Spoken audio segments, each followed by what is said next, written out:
Hi guys, welcome to my world of physics infinity.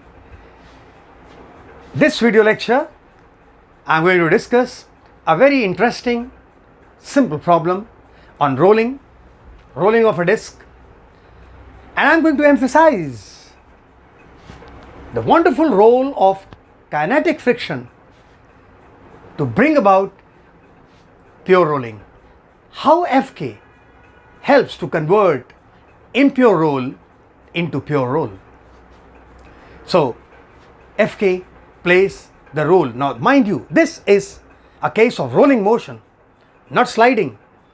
So Fk here is going to be a friend rather than a villain, because in the sliding we take sliding friction, kinetic friction, as a villain, because a lot of mechanical energy is then dissipated as heat, sound, light and so on. There is a lot of dissipation of energy.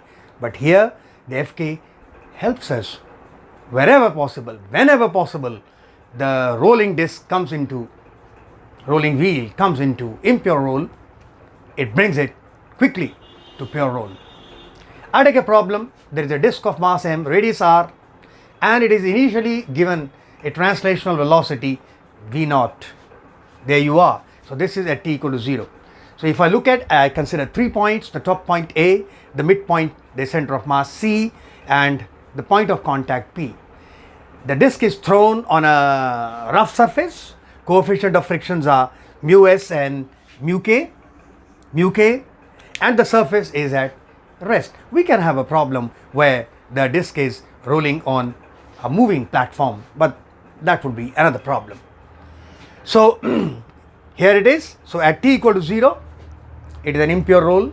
It is a case of forward slip, because the point of contact P has a velocity v0 forward, whereas the surface 0. So the point of contact has velocity relative to surface forward.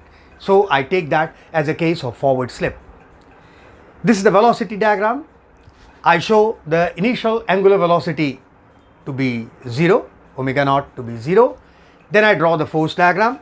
So mg vertically down, normal contact surface vertically up, and because it is a case of forward slip, so Fk acts at the point of contact. The sliding friction always acts to oppose the relative motion of point of contact. So Fk would act backward. And now let's see what is going to happen. I consider, well, this is the case of rolling motion. So translation plus rotation. We take them separately and then we club it together. So what Fk is doing, if I look at the translational motion and apply the Newton laws of motion, then Fk would try to reduce the translational velocity. One thing.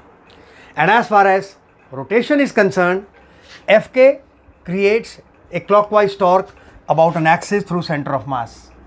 Clockwise torque about an axis perpendicular to the plane of the disk passing through center of mass. So Fk will create a clockwise torque, that is Fk into r, and this clockwise torque will produce a clockwise angular acceleration alpha, and angular acceleration will try to build up, increase the angular velocity omega. So clockwise angular velocity is going to increase.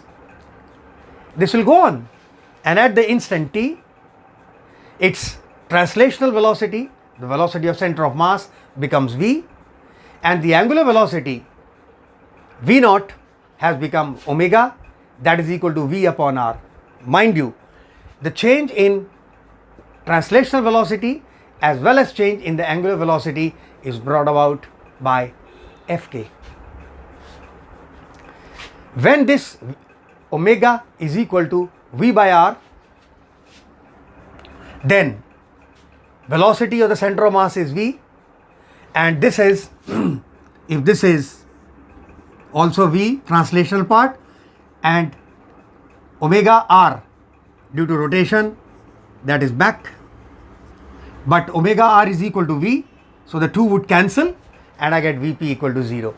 Vp equal to 0 becomes equal to Vs equal to 0. So there is no or relative motion of the point of contact with respect to the surface, pure rolling has begun. So at the instant t, pure rolling has begun. Now our problem is to find at the instant t, that is, what is the translational velocity of the disk, v related to v naught. Okay, I can have various methods to find out v in terms of v naught. I can have a dynamical method making use of the Newton laws of motion, etc. I can use the work energy theorem, that can be method number 2. But the quick short method is going to be the conservation of angular momentum. But the conservation of angular momentum we cannot apply about an axis through center of mass. Reason: about an axis through center of mass, Fk is creating a torque, because from this instant to this instant Fk was acting. So Fk creates a torque about an axis perpendicular to the plane of the disk passing through center of mass. So angular momentum conservation cannot be applied. Angular momentum is consisting of two parts: the orbital angular momentum, that is for the translational part, and the spin angular momentum due to the rotation part. So what to do? But we have one interesting point, that is, if I take an axis through P perpendicular to plane of disk, then no torque is produced about this axis. Why? Because if I look at this axis perpendicular to plane of disk passing through the point of contact, Fk, mg, n, they are all forces pass through this point. None of the forces can produce a torque. So angular momentum, principle of angular momentum about an axis perpendicular to plane passing through P. Initial angular momentum at t equal to 0 equal to angular momentum at t. Angular momentum's two parts. The translational part, this is what I call orbital angular momentum, m v naught r and minus k clockwise. So vector wise it's an axial vector. All rotational vectors are axial vectors: torque, angular momentum, angular velocity, angular acceleration. So angular momentum also is an axial vector. So that will be minus k cap. No spin, omega naught was 0, so that is 0. Now at t, the translational part, orbital angular momentum, is mvr, again minus k cap, and the spin angular momentum I omega. I, moment of inertia, mr square by 2, it's a solid disk of mass m, radius r, omega into minus k cap. I put omega equal to v upon r, solve, quick, I get v equal to 2v naught by 3.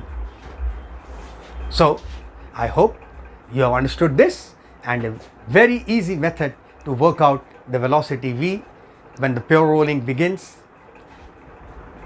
Like the video, like the teaching, please subscribe. If you love the video and want me to make more useful videos for you, subscribe my channel and hit the bell icon to stay updated.